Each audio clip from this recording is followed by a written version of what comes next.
Du coup, on va voir pourquoi partir sur du Go plutôt que sur du Java ou du Python. Euh, alors, le titre de l'article est un peu provocateur sur pourquoi vous devez oublier Java et Python au profit de Go. Je trouve qu'il pourtant il est plutôt bien écrit, donc je pense que c'est surtout un titre pour cliquer. Ça va nous expliquer un peu les intérêts du Go. Et c'est assez simple à comprendre, donc c'est un bon article. Du coup, premièrement, on nous dit que on a de la static compilation. Euh, du coup, on n'a pas besoin de runtime ou de librairie externe, ce qui simplifie grandement l'installation, puisque c'est juste d'installer un process Go qui va exécuter notre code. Euh, donc on a juste besoin pour l'installation d'un seul fichier, ce qui effectivement rend l'installation pour un environnement dev assez simple. Et ça, en général, on aime. Et c'est surtout qu'on sait que du coup, quand on va le lancer, on va pas tirer plein de librairies ou de choses dont on ne voudrait pas forcément. Donc le premier point est plutôt intéressant. Le deuxième, on nous dit que c'est cross-compilation. Il faut comprendre par là que ça marche sur différents OS. Différents OS et architectures.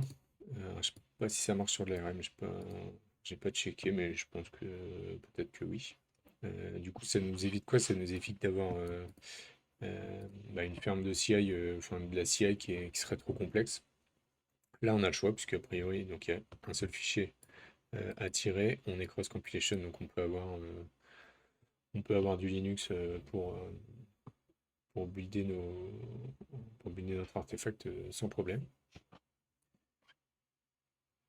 Donc ça aussi, c'est un point qui est appréciable. Après, ça, on l'a avec d'autres langages, hein, il n'y a pas que le Go. Lightning Fast Build.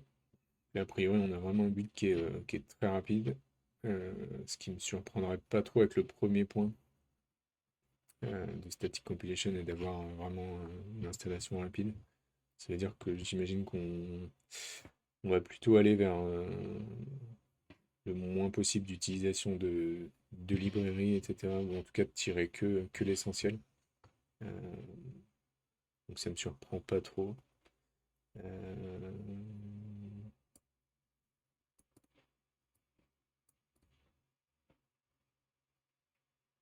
on dit que ça augmente la productivité d'un développeur. Ça, j'ai toujours un peu de mal avec ça, mais effectivement, ça build plus vite, bah forcément, vous passez moins de temps à builder votre application quand vous en avez besoin. Allowing quick feedback, ça, on est d'accord. Ok, donc on a un build qui est rapide. On a une gestion de la concurrence a priori qui est native. Donc, ce que vous dit l'article, on vous dit que bah, vous allez pouvoir vraiment utiliser toutes les capacités de votre serveur sur lequel va tourner votre application. Euh, Ce qui va utiliser bah, tous les cœurs de la machine disponibles. Et que ça, c'est géré nativement par Go. Alors, il y a différentes utilisations. En général, ça n'arrive pas tout seul quand on vous parle d'utiliser différents cœurs, la concurrence du multithread. En général, ça se ressent un peu dans le développement. Il faut suivre certains patterns. Là, je pense que, alors, je connais pas parfaitement Go, mais j'imagine que GoRoutine et Channels sont des patterns ou frameworks à suivre pour utiliser justement toutes les capacités de votre machine.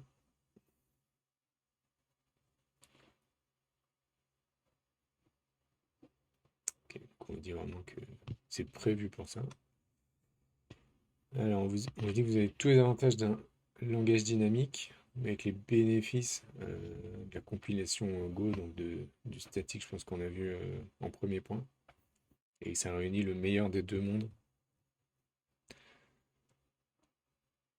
Alors, l'avantage d'un langage dynamique durant le développement, les bénéfices d'un langage compilé durant l'exécution. Euh,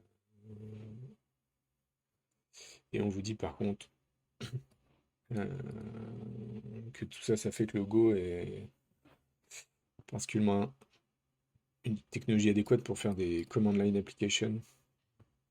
Euh, Ça vous offre de la flexibilité avec le cross-platform, simple d'installation et donc d'utilisation, puisque vous allez, j'imagine, produire un exécutable qui sera assez light et assez simple à lancer. Donc là, après, lui, il parle de son cas particulier.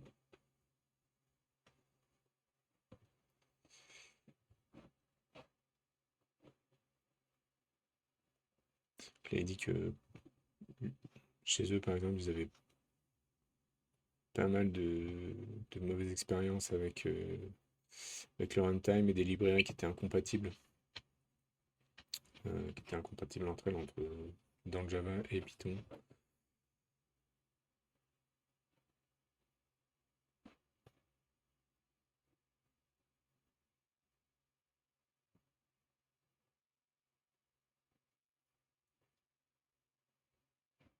Là, on compare le Go à .NET, Ruby, JavaScript. Pour avoir fait un peu de .NET, j'avoue, je reconnaissais un peu certains bons points du .NET, faire de la console au-dessus. On vous dit que le Go se focus sur la sécurité, le type safety, donc le typage fort dans le langage.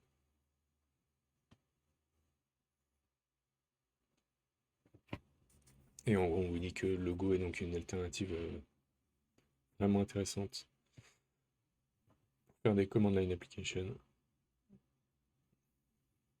On vous résume tout.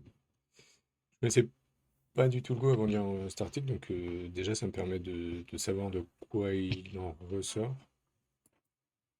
Euh,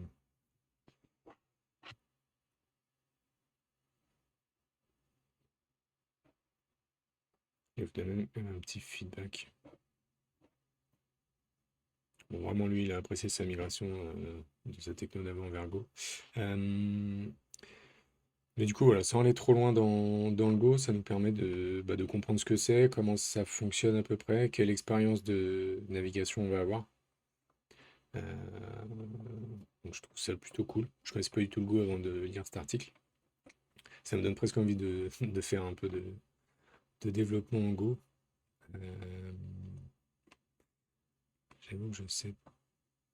Ouais, j'en avais déjà entendu parler avant, mais je sais que le langage est assez particulier. De mémoire, ça se rapproche un peu du Python, mais j'aurais peur de vous dire des bêtises. Je vais d'un côté.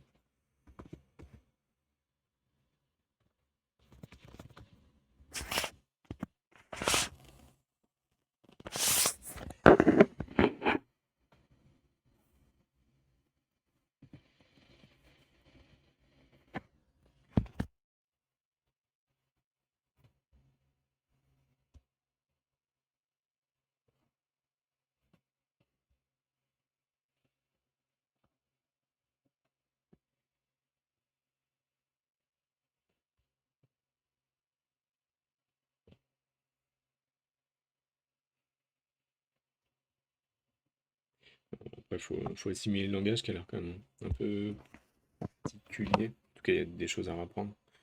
Euh, Écoutez, si jamais vous avez l'occasion de faire une command line application ou un petit soft pour vous, pour faire des choses ici et là, ça peut être l'occasion de s'y mettre. Après, c'est vrai que en général, quand on fait un side project comme ça, il y a deux écoles. Il y a une école qui est de partir sur des langages qu'on connaît pour gagner du temps, ce que je comprends largement. Ça peut être vraiment, enfin, c'est forcément un gain de temps, partir sur un langage qu'on connaît, euh, si vous savez déjà faire pas mal de choses sur ce langage, donc il y a plein de questions que vous n'allez pas vous poser. Puis une seconde école qui est de se dire, bah, moi quand je fais un side project, j'aime bien apprendre de nouveaux langages et de nouvelles choses. Mais puis en général, quand on fait un side project, c'est on le fait pas forcément dans les règles de l'art, parce que on a moins de temps, parce que c'est perso, donc on veut pas non plus faire de l'over-engineering. Euh, mais du coup, ça va vous nécessiter d'apprendre plein de choses pour démarrer justement Side Project et vous allez perdre un temps assez conséquent au début. Parce que ça m'est arrivé il n'y a pas longtemps de faire ça. Et maintenant, c'est vrai qu'avec ChatGPT, c'est quand même pas mal quand on commence un nouveau langage. Euh, Bah, il peut vous répondre à des questions assez basiques. Et je sais que sur Google ou Stack Overflow, vous allez trouver la réponse, mais vous allez mettre plus de temps que de demander à ChatGPT de le faire. Et du coup, vous allez pouvoir comprendre peut-être un peu plus rapidement le langage. Pour l'avoir fait il n'y a pas longtemps, c'était sur du React Native. Je l'ai fait avant ChatGPT, après ChatGPT. Euh, les deux en React Native, parce que React Native, ça évolue quand même assez vite.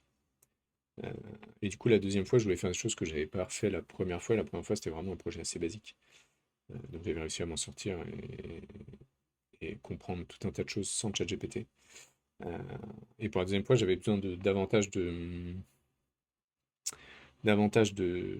connaissances sur React Native en lui-même, sur tous les composants qu'il peut y avoir, les best practices à utiliser. Je voulais faire ça un peu plus propre. Et là, j'avoue que ChatGPT m'a quand même pas mal aidé. Euh, donc n'hésitez pas quand vous lancez sur un nouveau langage, encore plus que quand vous êtes sur un langage que vous connaissez déjà, d'utiliser ChatGPT parce que ça va vous faire gagner pas mal de temps, mine de rien. Allez, c'est tout pour cet article. On passe au suivant.